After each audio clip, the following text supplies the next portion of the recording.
All righty, Taylor, we are sitting here roughly 48 hours from Liberation Day. Yes, we're recording on Monday. Liberation Day is Wednesday. And I don't know about you, but I believe that President Trump wants a recession. I believe President Trump wants a recession in Q1 and Q2 so that he could show the economy is turning from there. Because it certainly feels like President Trump doesn't care if we have a recession. But I'm starting to believe he may want a recession. What do you think of that? It's interesting. I think your timing on things is probably right. So if it's short-term pain for long-term gain, which I think he's been very vocal about, that that's his intention, and it's going to happen and a recession is going to be caused, I think he absolutely wants it to happen now. Yeah, he wants it early. He doesn't want it in Q4. He doesn't, because at that point, let's be clear, he owns that. He owns a Q4 recession. If he gets a Q1 and Q2 recession, he could blame the other guy. That's right? Sleepy Biden did that. Yeah, that's just Sleepy Joe. But you know what? What really got me thinking about this was an excellent tweet from a gentleman named Joseph Wang. He goes by Fed Guy 12. He basically said like this. It's like, guys, the administration has been remarkably clear. One of their goals is to raise $1 trillion in net new revenue. Again, according to Joseph Wang, there are kind of three ways that these new revenue sources are going to come. One, these gold cards or gold visas or whatever we're calling them that are being sold will produce nominal dollars. Number two, closing of tax loopholes on the rich and the wealthy. According to Joseph Wang, those two combined will produce nominal dollars. And then he goes on to say, guess what, folks? If those two revenue drivers produce nominal, where's the heavy lifting going to come from? And it's tariffs. And if Joseph Wang is right, and according to, I think it was Bloomberg saying we might have upwards of 25 countries get reciprocal tariffs on Wednesday, I'm starting to think this tariff thing's got some real teeth. And it could be real messy, at least in the short term. What do you think of all that? I think that's all fair. I did my homework and listened to the Howard Lutnick nice All In podcast. His quote was 37 million folks around the world have the ability to have the wealth to purchase the gold card, which I thought was interesting. It's interesting. When you look at the tariffs, it is the Wild West right now. Like I was talking with my team this morning and I said, what are we actually going to see on Wednesday? And we all admittedly, and all are very well read. And we did that. We literally were like, I have no idea. We have no idea what this means. And that's the reality of what the entirety of the world is facing. And so with that, are you dumb enough as a CEO to make a long-term contract deal with someone right now without the knowledge of what the heck it's going to do? Absolutely not. So to your point of this is causing max angst in the market and max frozenness, if you will, of CEOs. I totally agree with that. Well, let's just step it back. Because again, when I look at the U.S. economy, roughly speaking, there are three legs to the economy: the government, private enterprise, and consumers. Mm-hmm. Roughly. We already know the government's is contracting. Correct. We now have private enterprise essentially frozen, right? Yep. And we have consumers going, huh? Yeah. And what's interesting is you have massive degradation of consumer sentiment right now. But when you actually peel through the data, so people are feeling scared. When you look at the data, you look historically, it doesn't track that well between consumer spending and actual sentiment. So it'll be interesting to see. The consumer has been the bellwether, the bell cow, the whatever you want to call it, of the economy over the past 3 or 4 years. Even through the face of massive rising rates, they've been incredibly resilient. So it'll be interesting to see if we actually get some reduction. And when you look at the breakdown of spending, so 50% of consumer spending is driven by the top 10% wealthiest folks in the US. Correct. And they have not felt any pain whatsoever. Their house has skyrocketed in price. Their investments have skyrocketed in price. But now you're starting to see the other side of that, not on the house front, but their investments now are taking a breather for the first time in a long time. And you'll see, do the rich rein in a little of their spending? And that will have a seismic impact. And I think that you are likely to see that.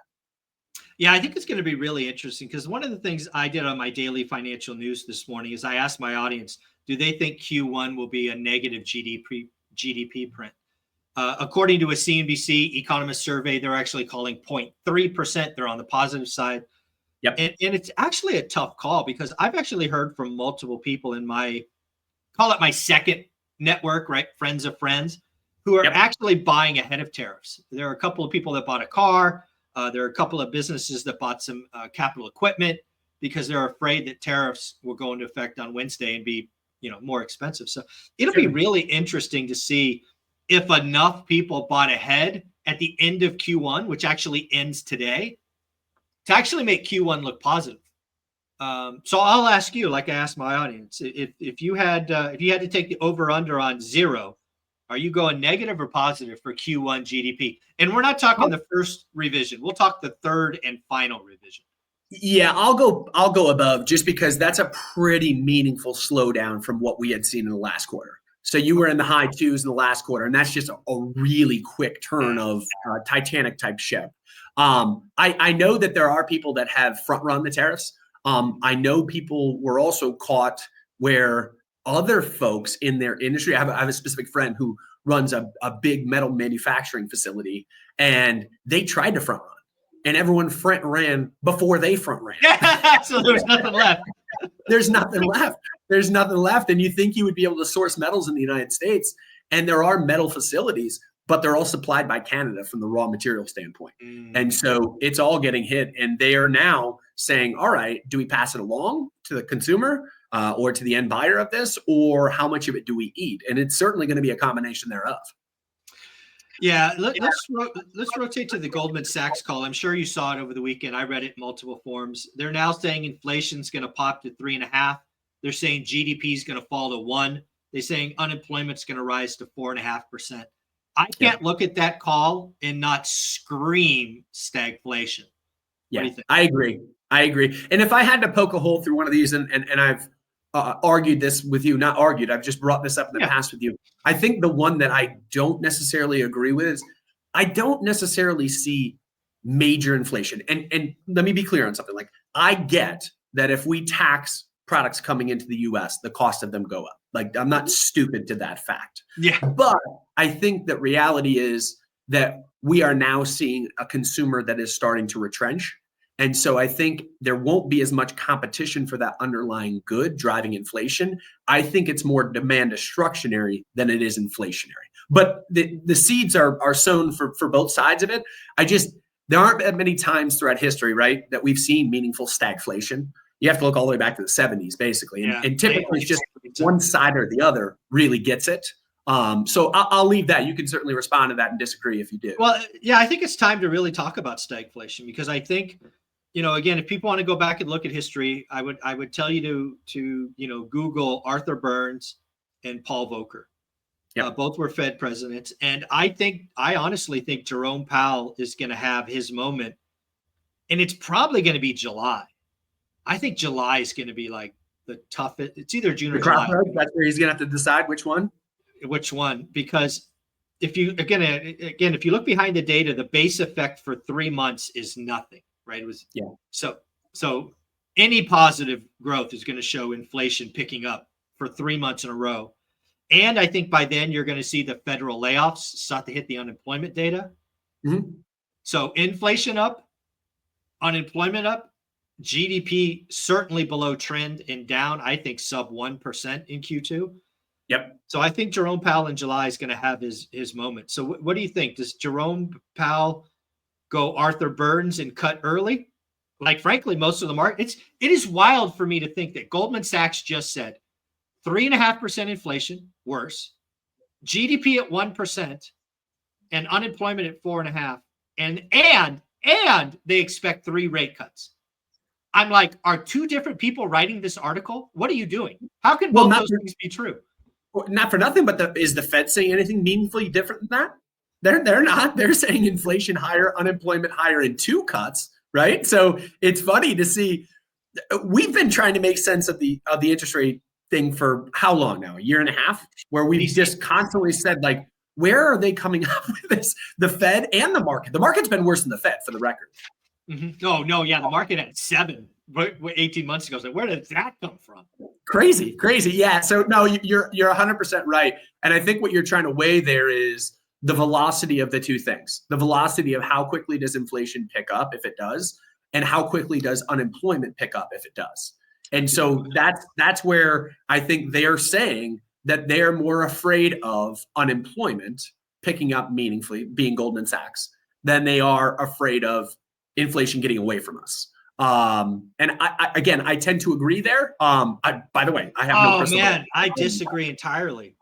And this is fun. I love having these debates because, again, let's just say Goldman Sachs is right and we take the elevator from 4.1 to 4.5. Yep.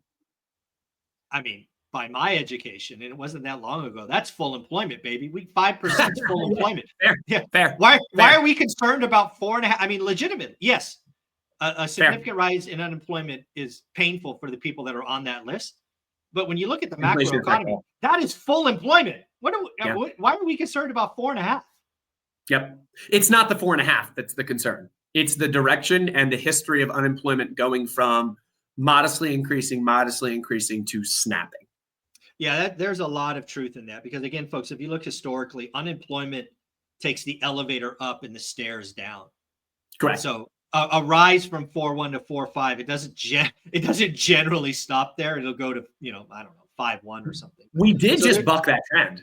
For the record, though, we did see unemployment picking up, and we were able to subdue it via whether it was interest rate cuts or just overall economic strength in general. We are officially smack dab in the early innings of a massive transition in this country. There's no way around it, and we do. What I like about the new administration, and I don't like everything, as you've known, we've gone back and forth on some things. I do like the long-term view. Hey, we have real problems, structural problems that are massive problems if we continue to let them get away from us. Let's resolve those. And that is a function of a second-term president. A second-term president can take the long-term view. And Trump himself talks about the fact that China's got a 100-year plan. Yeah, they don't think in a long-term standpoint, we right now have a 2-year plan because the midterms come up. So our long-term is crazy short. Don't get us wrong relative to the broad macro landscape, but nonetheless, that is the function of that. And it'll be interesting to look back because as Trump became president again, I was talking with someone and we were just discussing the fact that, like, I wonder how well it gets perceived when someone goes from president to not being president to then coming back on. What lessons were learned the first time around. We're not tweet mania like we were first time around. Like that's one thing that clearly he learned. That definitely a different team, though. He's got a bunch of Democrats, or at least former Democrats, around him. Yep. Nope, for sure. Trump himself's a former Democrat, right? Yeah, good point. but I think that the reprieve and that middle period of like reflection by Trump and seeing potentially what could have been done differently and what the broad population didn't like, and correct those things. Yeah, again, that was one of the reasons I was happy to hear you watch that Lutnick interview, because again, I think it painted a great picture of the perilous position we are in. It painted a hopeful path to the future. I think the administration is starting to lose the narrative. They've got to do a better job of communicating short-term pain for long-term gain, said simply, right? You can say those lots of different ways. Right now, everything is tariff, tariff, tariff. You could also start talking about, this big, massive bill that's going through Congress. You can remind people no tax on tips. You can remind people of these other things that will come from this chaotic environment. But, he's in danger of losing the narrative, I think.